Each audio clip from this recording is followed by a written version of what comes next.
AITA for ending my engagement and calling my fiancé and his mom losers after he tried to move his whole family into our new home. I 40F am coming to you because I feel like I need some perspective on a pretty huge decision I made. And honestly, I don't know if I handled things the right way. So, let's set the scene. I'm in my 40s, at the peak of my career. I've worked my butt off for years to get where I am, and I'm finally starting to see the fruits of all my hard work. Think sweat, tears, late nights, personal sacrifices, you name it. I've got a great job, some big clients, and a whole lot of momentum right now. All of that has set me up to take the next step, which is moving closer to my family, slowing down just a little, and making sure I have more time for myself and my kids. Sounds great, right? Well, enter Jason, 39M, my now ex-fiancé.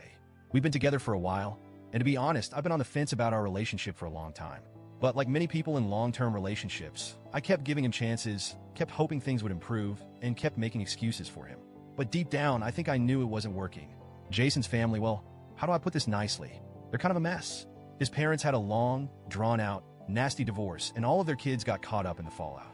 It's like they've never fully recovered, and as harsh as this sounds, I can't help but think of them all as, well, losers. Jason's sister got a cosmetology certificate but refuses to work because she insists on being a stay-at-home mom, which would be fine if she was with a partner, but she's not.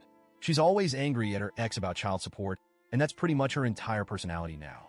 Jason's brothers are both musicians who can't seem to hold down a real job because they're too busy chasing dreams that don't pay the bills. One of them even sent his baby mama back to her parents as soon as she got pregnant. As for Jason, we've had a lot of ups and downs. Early on in our relationship, he couldn't hold a job for more than a few months. He's always complaining, always looking for the next thing to fix his life, but he never actually follows through with anything. And when my career started taking off, it felt like every single step forward I made, he tried to drag me into something involving his family. Like every single time, whether it was trying to get his mom a food stand in a project I was working on or asking me to hire his brothers through my business contacts, it was constant. And here's the kicker. He never once asked if I could help MY family. It's always about his family and how he can plug them into MY successes. Fast forward to last year's holiday season. I was juggling a huge project with a tight deadline and trying to coordinate a trip to visit my family for Christmas. I flew my kids out to my parents' house and worked like crazy to meet this deadline. Jason promised he'd drive me to join them once I was done, but when I finally finished my project, he just disappeared. I couldn't get a hold of him for hours. By the time I did, it was too late to catch a flight. So, I ended up driving myself on Christmas Eve, exhausted and anxious, after crying because he made me wait so long.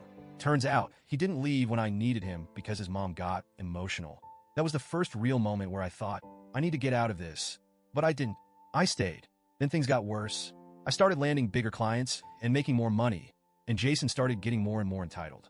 He had the nerve to suggest starting a business with his family using MY resources. He wanted me to hire a company he'd create, in name only, mind you, to basically siphon off my hard-earned success. I told him flat out no. It was a huge fight, but I stood my ground. Then, about a month ago, we found a rental property. It was perfect. I need a home office, and we needed bedrooms for my kids.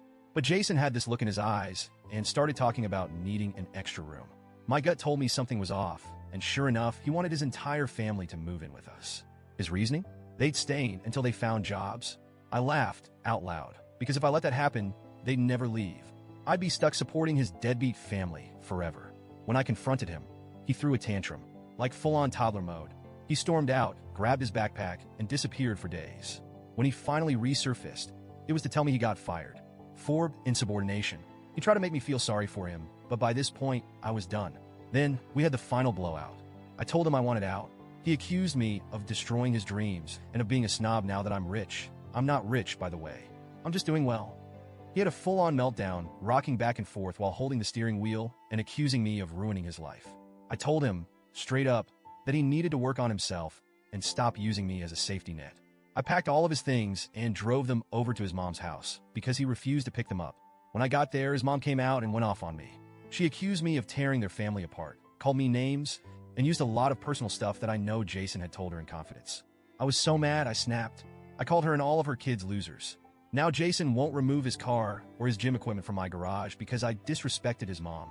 He's been sending me texts about couples therapy, but I want nothing to do with it. I'm done. So Reddit. Am I the A*** hole for finally ending things and calling him and his family losers after they try to guilt me into supporting them?